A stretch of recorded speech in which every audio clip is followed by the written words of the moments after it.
Nous avons vu en détail les références. Passons maintenant au vrai pointeur. La principale différence, c'est qu'un pointeur, c'est une variable qui existe vraiment en mémoire. Ce n'est pas juste une étiquette sur une variable qui existait au préalable, mais ça devient une nouvelle variable. Pour bien comprendre ce dont il s'agit, il faut d'abord savoir que les variables, en général, sont identifiées par une adresse en mémoire. Supposons par exemple que j'ai une variable x qui existe en mémoire, qui contient quelque chose, peu importe, et que je regarde donc la mémoire comme ça, au fur et à mesure que j'avance. À un certain endroit, la valeur de x va commencer par être écrite en mémoire sous forme binaire, et puis à un autre moment, ça sera autre chose, d'autres variables. Et bien donc, cette variable x est identifiée par son adresse, l'endroit où elle démarre en mémoire. On peut donc prendre l'adresse en mémoire d'une variable. Et un pointeur, c'est rien d'autre, justement, qu'une variable qui contient l'adresse d'un autre objet qui existe en mémoire. Un pointeur, c'est donc bien une variable contenant l'adresse d'une autre variable. C'est en somme une variable de variables. Exactement comme le signet sur un site internet que j'ai pris dans l'exemple d'introduction est une adresse d'un site qui existe par ailleurs.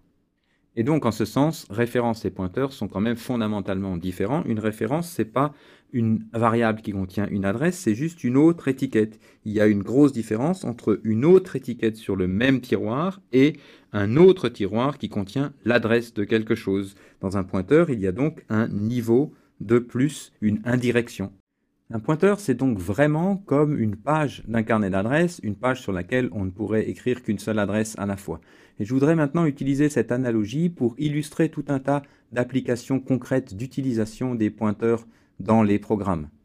Ces différents cas vont être ici illustrés par de la syntaxe C++ que vous n'avez pas encore vue et qui sera présentée dans la prochaine séquence vidéo qui présente les aspects plus pratiques, plus techniques. Nous les avons néanmoins laissés ici pour, si vous voulez revoir cette séquence vidéo ou réviser les transparents, une fois que vous aurez vu cette syntaxe, ça pourrait peut-être être utile.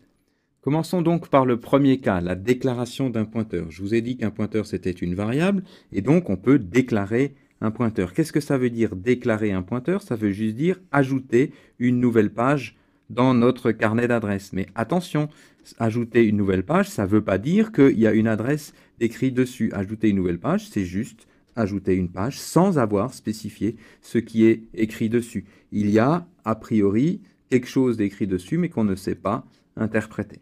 Deuxième chose, c'est affecter un pointeur. Qu'est-ce que ça veut dire affecter un pointeur? Ça veut dire donner une adresse, écrire une adresse sur la page du carnet d'adresses.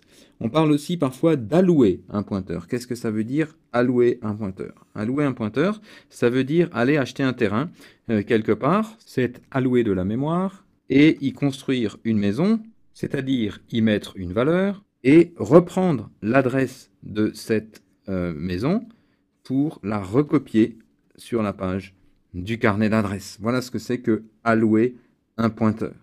Mais notez bien ici, erreur fréquemment commise, que le pointeur n'est pas ni le terrain ni la maison. Ce sont deux choses complètement différentes. Le pointeur, c'est juste la page du carnet d'adresses qui contient l'adresse de la maison. Ça n'est pas la maison elle-même. En d'autres termes, le pointeur n'est pas égal à la valeur pointée. Ce sont deux choses complètement différentes. Dans le cas d'une page d'un carnet d'adresses qui possède l'adresse d'un terrain qu'on avait acheté, qu'on avait alloué, libérer un pointeur, ça veut dire simplement que l'on autorise maintenant la mémoire à réutiliser cette zone, que cette zone n'est plus notre propriété, qu'on peut donc la réutiliser librement par ailleurs, et donc cette zone n'est plus notre propriété. Alors attention, libérer un pointeur, et en fait c'est un abus de langage, c'est libérer le terrain pointé, ça ne veut pas dire que l'on a effacé la page du carnet d'adresse. L'adresse est toujours là, et c'est donc une erreur fréquemment commise que de réutiliser l'adresse d'un terrain qui ne nous appartient plus. C'est bien la raison pour laquelle plus tard on vous conseillera d'effacer la page du carnet d'adresse une fois que vous avez libéré le pointeur. Copier un pointeur, c'est exactement ce que vous faites lorsque vous donnez une adresse à une de vos connaissances. Quand vous donnez une adresse à une de vos connaissances, elle recopie l'adresse que vous lui donnez dans une page d'un carnet d'adresses. Elle ne va pas copier la maison dont vous avez l'adresse. Vous ne passez pas la maison en entier, vous ne passez que l'adresse, vous recopiez l'adresse. Voilà ce que ça veut dire, copier un pointeur, c'est échanger des adresses.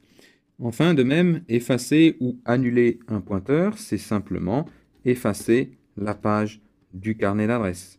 Notez en particulier que si cette adresse était l'adresse d'un terrain que nous avions alloué donc, en mémoire, effacer le pointeur ne libère absolument pas le terrain en question. Le terrain est toujours occupé et toujours utilisé. Donc, il faut au préalable détruire le pointeur avant de l'effacer. Voilà, j'espère que cette analogie vous aidera à plus facilement pratiquer avec les pointeurs, mieux comprendre ce qui se passe. La prochaine séquence vidéo va vous montrer comment réaliser concrètement tout ceci en rentrant dans les détails de la pratique des pointeurs.